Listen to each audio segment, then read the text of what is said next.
Buenas noches. Vamos a hablar esta vez con uno de los senadores electos por nuestra región. Me refiero a don José Miguel Insulza, que ha tenido una actividad intensa desde que regresó de su descanso y ha estado expresando, a diferencia de otros líderes de la coalición, sus criterios, sus opiniones, ¿verdad? Su análisis.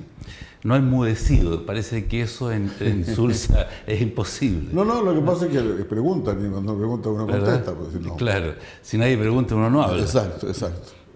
Pero ¿qué le parece este retorno después de sus días de descanso? Bueno, mire, creo que todavía, como es natural, hay un cierto triunfalismo por un lado, claro, y una cierta depresión por el otro.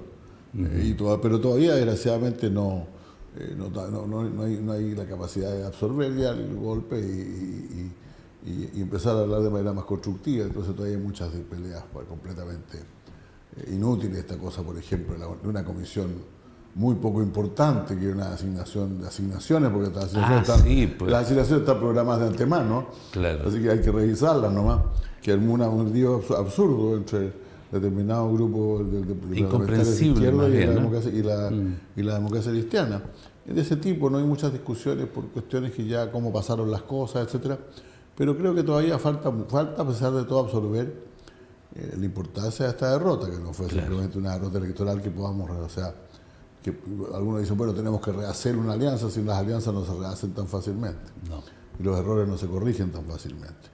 Yo he tratado de poner un tono yo diría de dos tonos. Un primer tono de tranquilidad.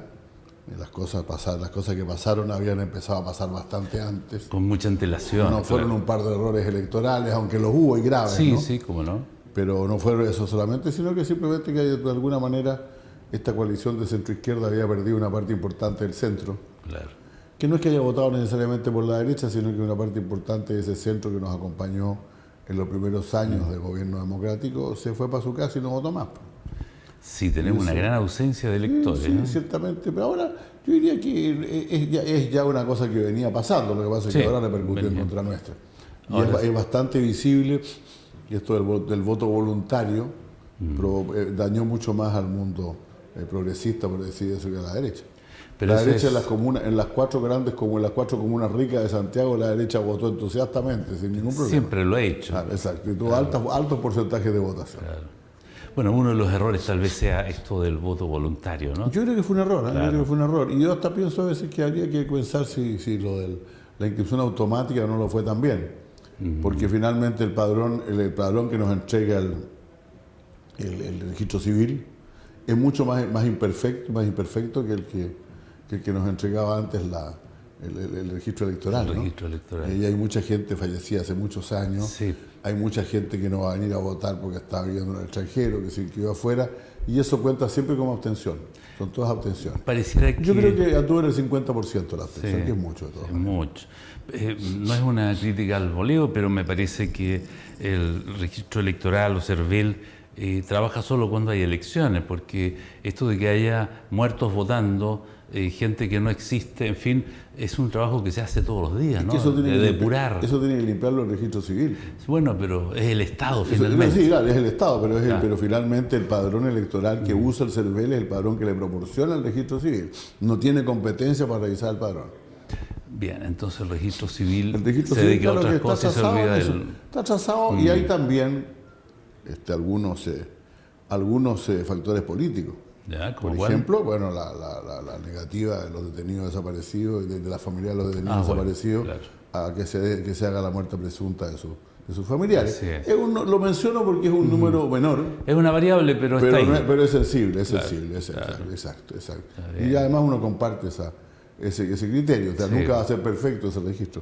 Pero yo creo, como digo, que al margen de eso, ciertamente, que vote la mitad de los chilenos no deja de ser un problema. Y nos dedicamos mucho a ver cómo recomponemos la alianza a partir de esa mitad, sin fijarnos en la otra mitad, que es la mitad de los que votan, de los que se fueron. No estamos olvidando de la mitad del país. Exacto, eso es así. Y eso creo que es probablemente por donde tendríamos que empezar.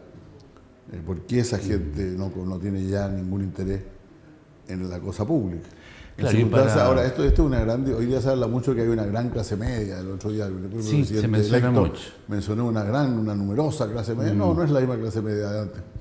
La clase media de antes era más chica, era más austera porque éramos mucho más pobres, ¿no? Claro. Y se preciaba de ser austera, además. Clase media tiradita para abajo. Exacto, pero una clase media y muy politizada, muy política. Yo diría que la clase media antigua elegía y ponía y sacaba gobiernos también. También es cierto. Esta los saca, pero los saca no votando. Pues. Sí, con su ausencia. Que no es lo mismo, entonces la clase media ahora es más grande, mayor, o sea, de número mucho mayor, mucho más variada, porque hay algunos que son no pobres, por así decirlo, ya salieron de la pobreza, pero nadie los pondría en la clase media. Todavía muchos que ganan menos que el ingreso medio nacional, muy consumistas, y muy despreocupados de la política. Y nosotros no hemos sabido cómo llegar a esa gente. Claro, los partidos no han entendido la realidad que hoy impera en el país. Absolutamente. Hay un problema de interpretación de la realidad. Y yo creo, claro, que también eso tiene que ver con que muchos no voten. Hay mucha gente que fue pobre antes y que se salió adelante y siempre piensa que salió adelante solo por su propio mérito, cual en muchos casos es cierto, hay un gran esfuerzo. También es cierto que el gasto social en este país, en los 20 años de gobiernos anteriores, aumentó a un ritmo mayor que el ingreso nacional. Entonces el esfuerzo existió. Claro. Pero claro, muchas veces hay gente que esas cosas ni siquiera las sabe. El presidente Lagos siempre costaba una historia de alguna parte en que le habían dicho una anécdota que esto fue real. Le habían dicho, presidente, aquí en este pueblo que el gobierno no se ha visto nunca, no funciona. Si no fuera por el FOSI no tendríamos nada. El FOSI era del gobierno. Claro, y lo que sostenía el pueblo. Exacto. Entonces, eso probablemente también ha habido problemas comunicacionales, pero no le echemos la culpa a los problemas. No, esto tiene que ver con los partidos, su organización y su forma de ver el país. Tiene que ver con un alejamiento sustantivo de los partidos respecto de lo que son los intereses reales de la gente. Senador, ¿qué es lo que pasa hoy entre usted y la región de Arica y Parinacota? Porque hay un antes y un después. El antes fue venir, dar la pelea, ser elegido, y hoy ya estamos elegidos. ¿Tiene una relación de qué tipo hoy con la gente? Bueno, la relación es buena. Yo cuando estoy aquí, que estoy bastante tiempo aquí, uno tiene que preocuparme de ubicar mi lugar en el Senado, de saber de qué comisiones voy a estar, pero eso se ha ido haciendo. Sí.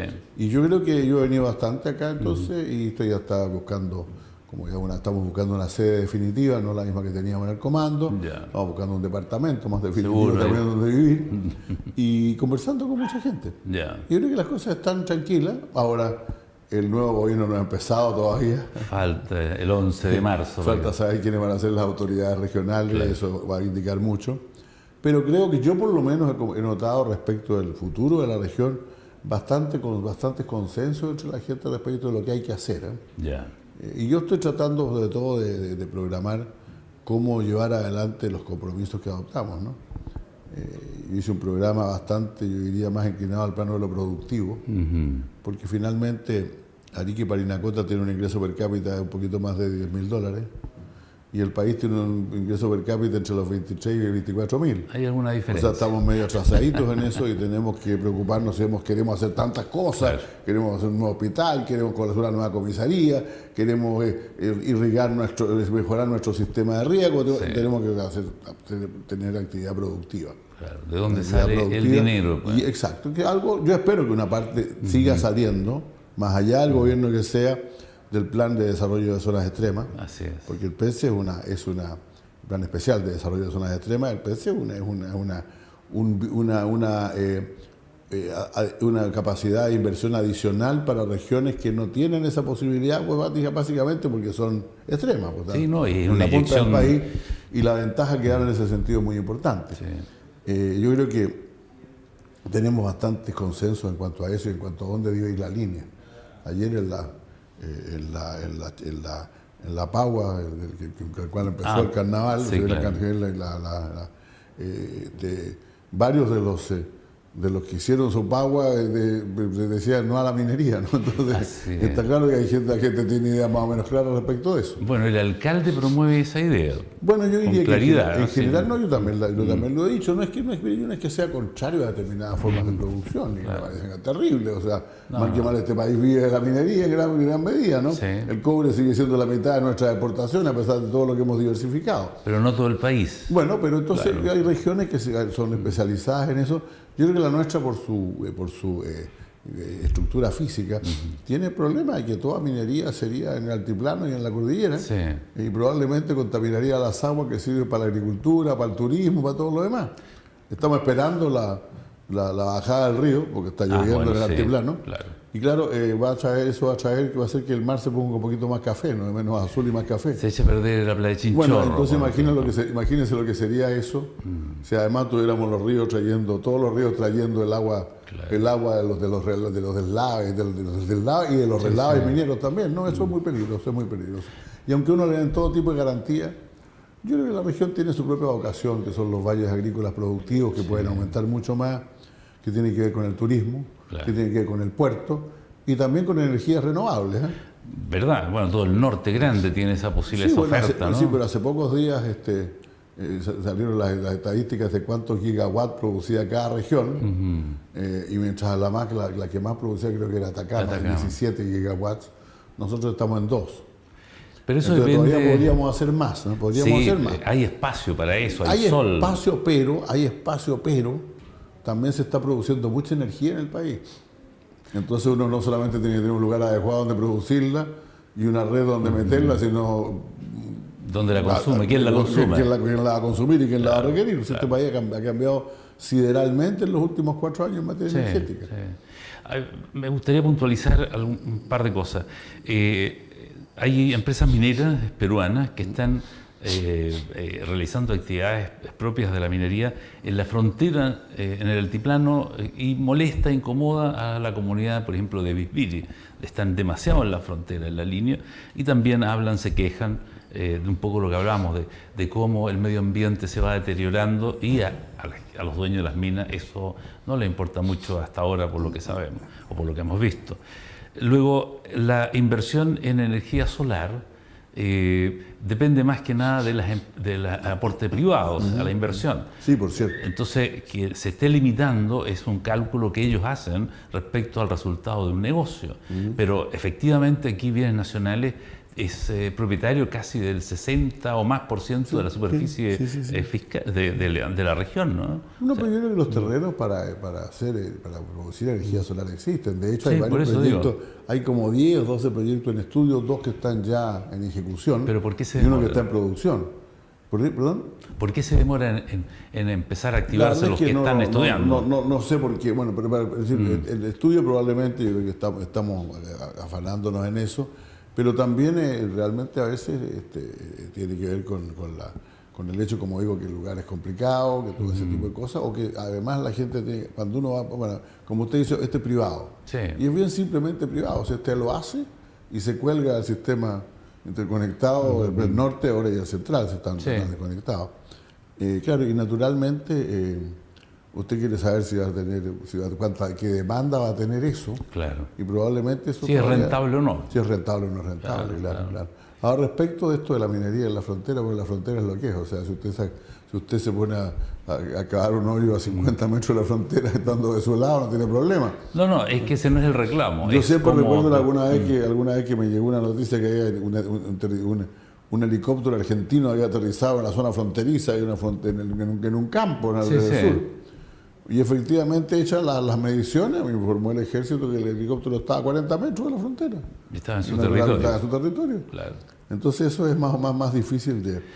se podrá negociar también. Sí, no lo señalé solo por el tema de cómo la actividad minera, y en relación a lo que el alcalde pide, que pongamos todas las monedas en otro tipo de actividades y no en la minería, ¿no?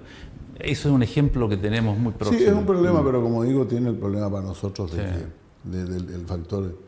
Yo no creo, realmente yo creo que la región no ha desarrollado hoy día una vocación minera. Eso está bien. No se ve. Y además con lo que tenemos que hacer en las otras cosas importantes, y hay que elegir, pues, o sea, uno tiene que optar. O sea, pues, si yo quiero tener turismo, quiero tener más aguas de riego y más condiciones para regar, y además quiero tener minería, no, pero elijamos una, elijamos, porque si no... Y ambas no van muy unidas. Podemos matar la gallina de los huevos de oro, están vinculadas necesariamente. Claro. Sí. Pero donde sí he visto harta coincidencia aquí es entre los parlamentarios electos. Lo he visto a usted, sí, al otro senador Durana, a los diputados conversando sobre temas regionales, poniéndose de acuerdo. Parece que ahí la cosa está caminando mejor. Yo creo que está caminando bastante bien, por lo menos en las conversaciones. Alienta por lo menos verlos así, por lo ¿no? menos en las conversaciones. Claro. Hay algunos puntos en los cuales de repente surge alguna discrepancia. Esto de la minería, por ejemplo, es uno, a pesar de que ayer uno de los parlamentarios aplaudía entusiastamente cuando la gente decía que no quería minería, que no quería minería, claro, pero que no quería minería, entonces me pareció raro a mí. Pero creo que en otras cosas estamos bastante de acuerdo, sobre todo estamos de acuerdo en algo que yo creo que es fundamental.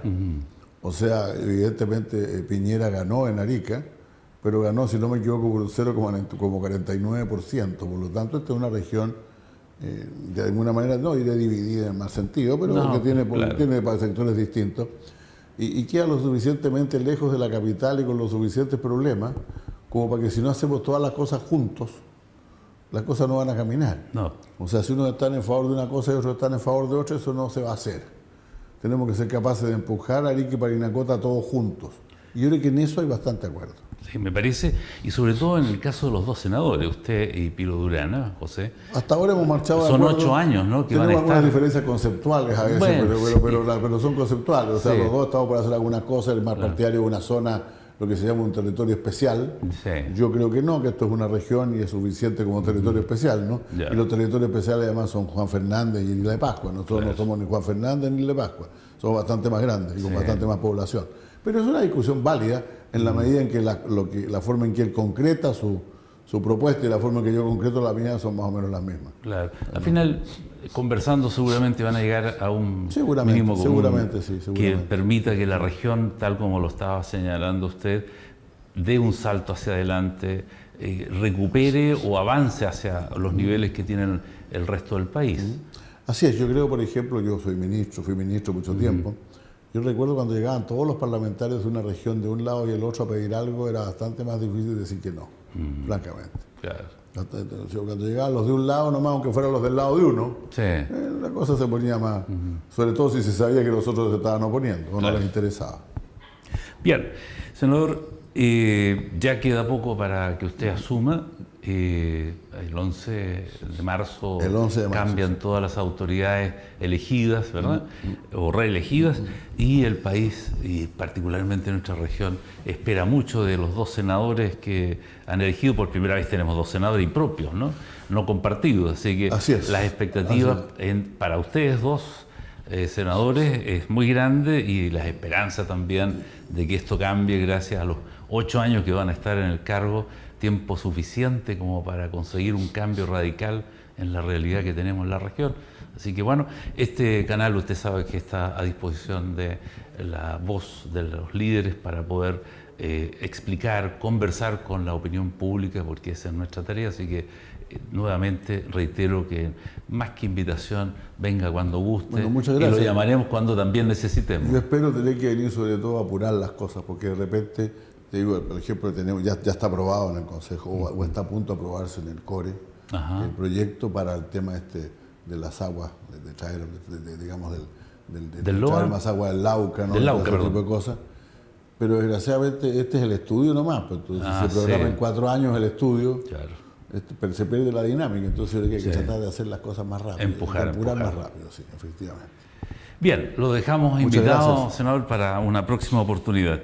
Ahora, luego de unos comerciales, vendremos a presentar un nuevo espacio que lo conduce y lo dirige el Servicio de Salud de Arica, con temas que a la población ariqueña y de la región le van a interesar siempre. Ya regresamos.